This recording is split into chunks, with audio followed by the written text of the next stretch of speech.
The views and opinions expressed on this program are those of the guests appearing on the program and do not necessarily reflect the views and opinions of 8 News Now or Nexstar Media Group. Tonight on Politics Now, rising inflation and war with Ukraine. We're joined by Senator Catherine Cortez Masto. Wooing Latino voters, the efforts by both parties to court one of Nevada's fastest growing voting blocs. And I'd like to just talk about the packaging and the quantities. will we see pot lounges finally open in Nevada? The license details being worked out and the new projected date for them to open. From 8 News Now, this is Politics Now. Thank you for joining us here on Politics Now. I'm John Langler, and we start with a request from Governor Steve Sisolak. This week he asked Clark County prosecutors not to prosecute a man who verbally harassed him outside of a local Mexican restaurant. It was caught on camera, of course. In a statement, the governor says, "I feel an obligation to avoid further fueling and at worst glorifying the anger and violence plaguing our nation and our state. A trial, should it occur," he continues, would cause further coverage and provide this small minority of Nevadans more opportunity to spew their vile. Nevada's Senate race is one of the most watched in the country. Republicans think that Catherine Cortez Masto's seat is one they can win, but the Democrat says she thinks that she can keep her job. We started our discussion with the war in Ukraine. What can we do and what should we be doing? Well, what we can do is what we are doing is the unity. I think it is so important that the United States be unified with NATO countries, with the EU, in holding Russia accountable. We are at a juncture right now where we have Ukraine, which is an independent sovereign nation, is being invaded illegally by Russia. We have innocent civilians, women and children who are literally being killed and murdered. And so we need that unity to make sure that we continue to supply support for humanitarian aid, for military aid. We need to make sure that we're united in our sanctions. I've always felt that we needed crippling sanctions against Russia, against their financial system, against their elites, like their oligarchs, and including Putin, to cripple them so that they do not have the finances they need to fund this illegal war. A couple of weeks ago, we had the people from Nevada Hand here, and we were talking about, you mentioned affordable housing and the issue of Section 8 vouchers. Comparing Las Vegas and Southern Nevada with Chicago, population's roughly the same. The amount of vouchers up there completely different than here. What efforts are you making in Washington to try and address that issue? Well, first of all, let me just say Nevada Hand's been an incredible partner of mine. I've been able to work with them in the Senate. They've informed a lot of the legislation that I've worked on to incentivize affordable housing building happening in the state, and they've done fantastic work. Because of my conversations with them, I'm very familiar of this issue with respect to vouchers. That's why we've tried to increase the number of vouchers, and the work that I've done through legislation in Banking and Housing Committee to increase the number of vouchers so we have more of them here in the state of Nevada. It is about vouchers to help Section 8, but it's also about workforce housing. We have people in this state who are working, they're police officers or they're working in healthcare, you name it.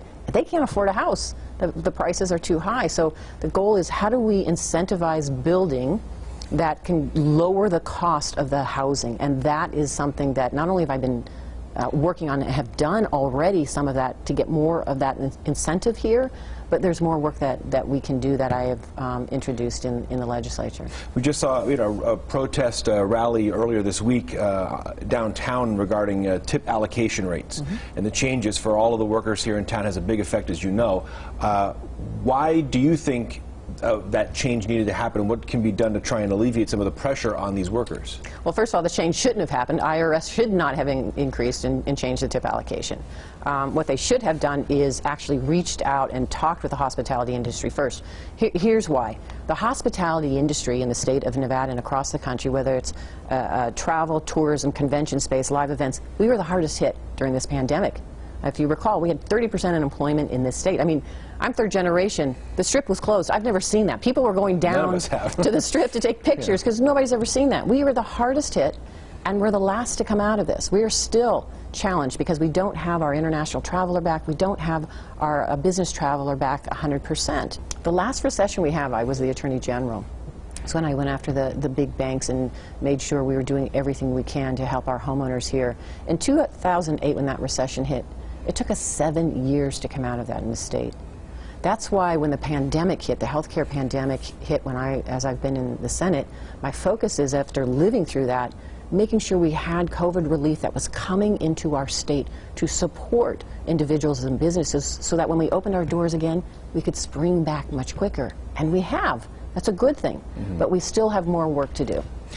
You don't believe that it was too much put into the system? One of the issues with inflation, one of the issues some are suggesting with the economy, is that there was almost too much money pumped in, and now it's sort of thrown everything out of balance on the back end. Well, tell that to the several states and counties that we have here, our rural counties and our urban counties that needed that support. Tell that to the businesses because of the hospitality industry that I just talked about, that was so hard hit, that still needed the support. The unemployment workers here in the state that still needed that support. It was important for us and for me to make sure that our voices in Congress, particularly in the state of Nevada, that revenue is based on the hospitality industry and travel and tourism and the many people that work here, that their voices were still being heard.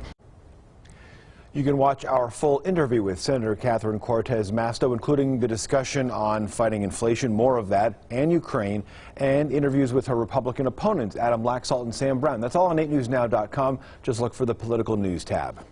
The 2022 election filing deadline, meanwhile, it is over. One area we saw some last-minute surprises is in the congressional races. Let's start with Congressional District 1, where Democrat Dina Titus is the incumbent. She drew a new Republican challenger, former Congressman in CD4, Crescent Hardy. He will have to beat Latinos for Trump leader Carolina Serrano in a primary. Titus, meanwhile, is facing a primary from challenger progressive Amy Viella. In Congressional District 2, Danny Tarkanian decided he hasn't had enough yet. Now Douglas County Commissioner Tarkanian has lost multiple bids for office, including congressional races over the past 2 decades. Now he's trying to primary incumbent Republican Mark Amodei. Jumping over to Democrat Stephen Horsford's Congressional District 4 seat, the Republican field looks a little different now. Champion boxer Jesse Vargas has decided not to run, instead focusing on his boxing career, and that leaves Assemblywoman Annie Black, Sam Peters, and Chance Bonaventura to fight for the Republican bid there. Horsford had some unwanted publicity this week. His wife started posting about his affair, and she posted it on social media. In 2020, Horsford admitted to an affair that lasted 10 years. Here you see on Twitter, his wife, Dr. Sonia Douglas Horsford, posted that she's been quiet for 2 years. You can see here she was saying quiet for 2 years, and that's enough. However, Douglas says she and her children are not enjoying the pain they're suffering since he filed for re-election. She added in her Twitter posts, she will not be silent this election cycle.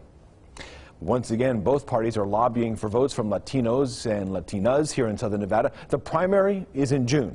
Christian Cazadis went out to look at their efforts. Are you registered to vote? The countdown is on to get Southern Nevada residents registered to vote for the upcoming November midterm elections. Pop-up sites like this one for the GOP on the corner of Eastern and Bonanza is hoping to grow their Latino base. ¿Está registrada para votar? But residents say this election will be different because many are tired of unfulfilled campaign promises. Estoy votando por cambio. Elia Molina says she is voting for a change and not for a specific candidate. What we continue to sell is the Republican values and principles, particularly for Hispanics. They really identify themselves with the party that defends freedom and opportunities. Democrats not wasting any time and pushing their own message. Natalie Hernandez with Make the Road Action Nevada has been an organizer for 10 years. She's been fighting for immigration reform since her father was deported in 2011. I use my story, I use other stories like mine to help keep people motivated and let them know that this isn't a fight that we're going to win in 1, 2, 3, 4 years. Both parties tell us residents can expect more outreach as Election Day gets closer, and a great chance for Latinos to address concerns like immigration and the economy. The violence and everywhere. There's a lot of killing and all over the city. Christian Casares, 8 News Now. We have a link so you can register to vote or update your information on 8newsnow.com.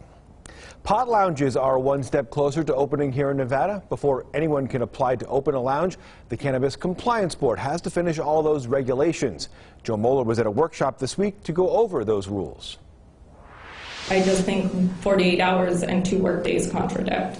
There were suggestions and then questions. So you will allow private companies to come in and do the private training for those establishments. Okay. Nevada's Cannabis Compliance Board invited the public to go over the drafted regulations for the future cannabis consumption lounges. I'd like to just talk about the packaging and the quantities that we're doing. They went over all aspects of the industry, from serving sizes and packaging requirements to training for employees.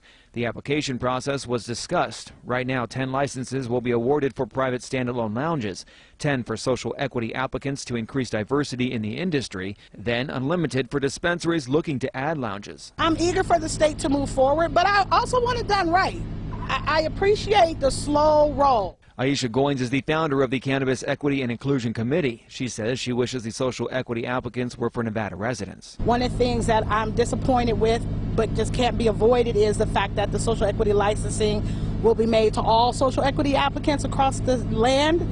I really wanted that to be focused in the Nevada space. A lot of public comment came from people in the industry. I think we got a lot of good feedback to make the next steps with the lounge reg. Board Director Tyler Klimas says this will make it easier in the future. It allows us to flush out all aspects of both licensing and operations of the lounges so there's no surprises, and it puts us in the best position and puts the program in the best position to succeed. Joe Moeller, 8 News Now. Klimas expects one more workshop to go over these final changes. He says some applicants will get approval by this fall. Next on Politics Now, sparks fly in confirmation hearings. We'll talk about accusations by Republicans about Supreme Court nominee Ketanji Brown Jackson. Plus, building its own brand, North Las Vegas mayoral candidate Robert Taylor tells us his vision.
(588-4800).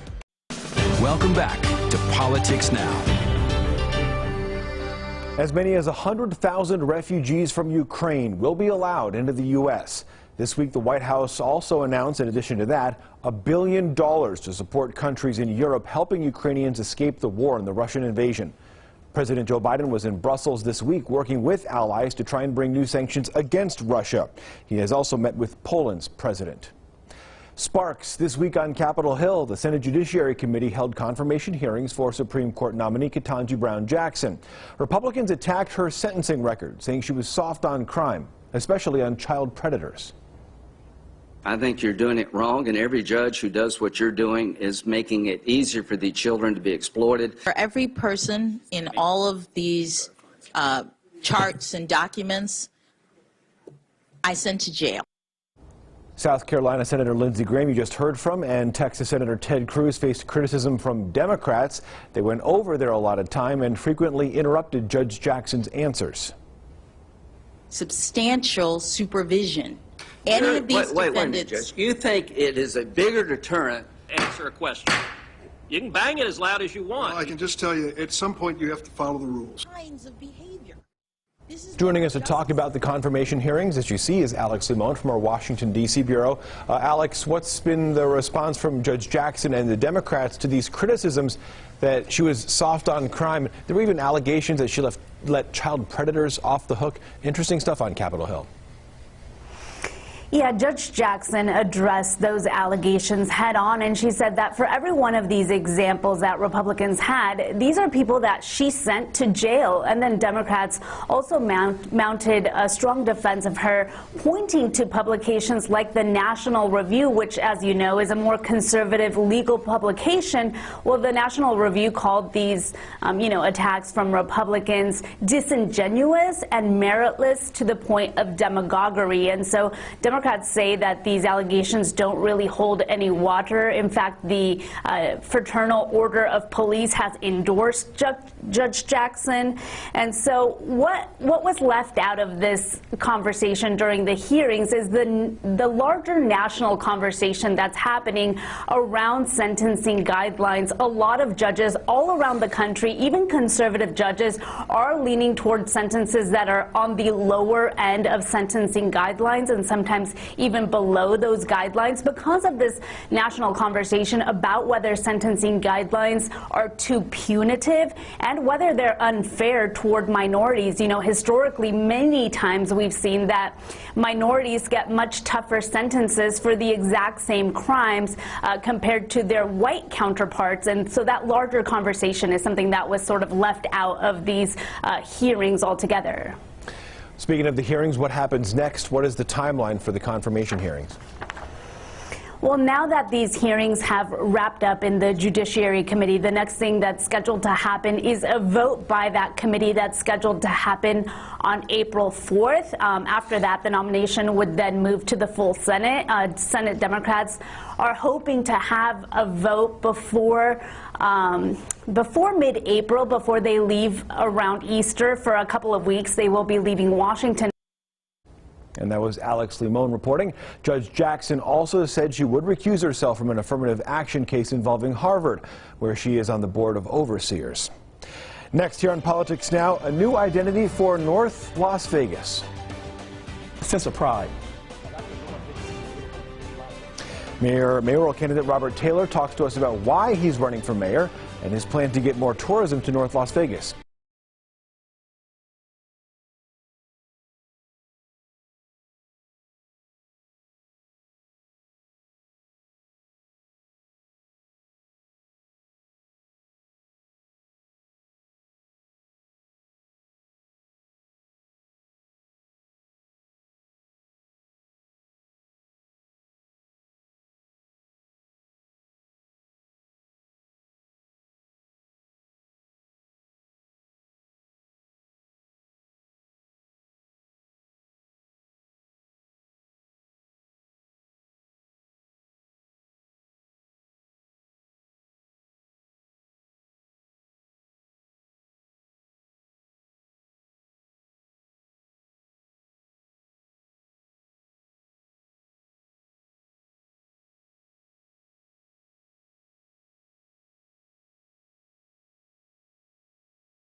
now.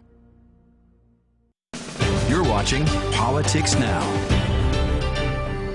For the last couple of weeks, we've been looking at the mayor's race up in North Las Vegas. Right now, there are 7 candidates to replace John Lee, who's running for governor. One candidate is businessman Robert Taylor. He owns the Mall barbershops. There are many in North Las Vegas. Taylor is also known in the community as Twix. What has motivated you to go from the business world into the political world? Well, a big thing running for mayor, it is a business. When you are the mayor, you're part of the council, and the city is a business. So that's a correlation of being a businessman. And being born and raised in North Las Vegas, I feel like there's a void of certain things that need to happen. And I've been filling in voids my whole life, so I'm running to fill in that void. What's the void?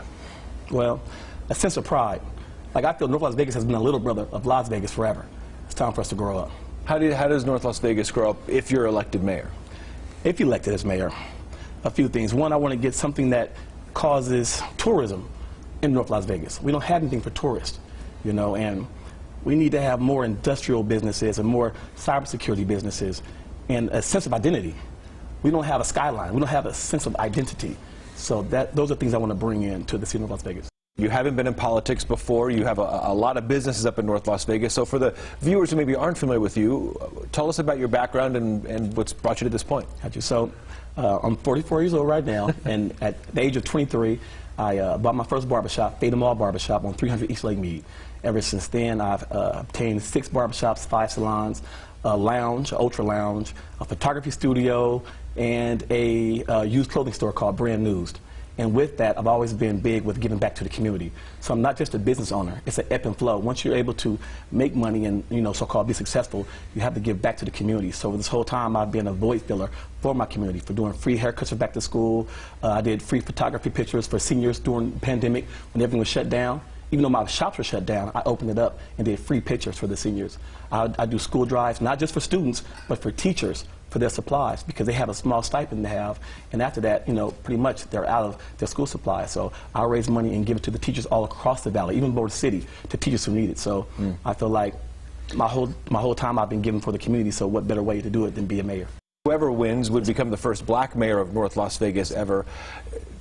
You were talking a lot about talking to the community. Why do you believe that is an important component to have in the mayor's office to relate to and be able to understand what is happening in North Las Vegas and the challenges that you think that presents? Very important. You said, in fact, if I were elected or a few other candidates, we would be the first black mayor in Nevada's history. But for the record, I'm not running to be the first black mayor in Nevada's history. I'm running to be the best mayor in Nevada's history for everybody. That's why my barbershops are called Fade 'em All, because I care to everybody. And me being a black person, if I were to win, that just shows Nevada is moving forward, and we have a great city that it shows diversity. The John Lee administration has talked a lot about the water line up to Apex and some of the big industries that have come up near the Speedway, the Amazon facilities and so forth.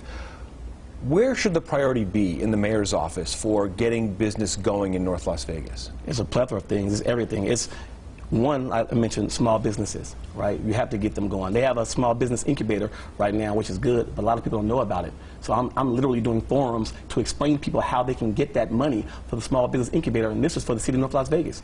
So once again, it's information. A lot of people don't have the information, so you have to give people the information so we can make a plan. We have the entire interview with Mr. Taylor on 8newsnow.com and the interview we did a week or so ago with Pamela Goins-Brown, another one of the candidates for mayor in North Las Vegas.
you're never far from Finley. You're watching Politics Now. This week, 2 new federal judges were confirmed for Nevada. They are Clark County District Court Judge Christina Silva and Professor Ann Traum from UNLV's Boyd School of Law. Those 2 seats on the federal bench have been open for years. Silva was confirmed 50 to 46, Traum 49 to 47, both recommended by Senators Catherine Cortez Masto and Jackie Rosen. Nevada Governor, Steve Sisolak honored former 8 News Now anchor Polly Gonzalez this week, part of Women's History Month. In a tweet you see there, he recognized her time that she spent mentoring young Hispanic students interested in careers in journalism. Polly was, of course, an award-winning journalist here at Channel 8, the first Latina evening news anchor in Nevada. She died in a car crash the day after Easter back in 2005. She left behind 2 daughters who did survive the crash. This week in What to Watch, a vote on Judge Jackson. Alexander Limon says Democrats are targeting an April 4th vote on her Supreme Court nomination, Judge Ketanji Brown Jackson. If not, a vote would probably not come until after the Easter break. And the city of North Las Vegas holding its State of the City address. Current Mayor John Lee says he'll talk about progress up at the Apex Industrial Park and some of the worldwide brands that are expanding into North Las Vegas. That speech will be Thursday, March 31st, and we'll have coverage of that coming up later on. Thank you for watching us here on Politics Now. Of course, stay up to date on all the political news online at 8newsnow.com and watch us every Saturday right here on 8 News Now. Thank you for joining us.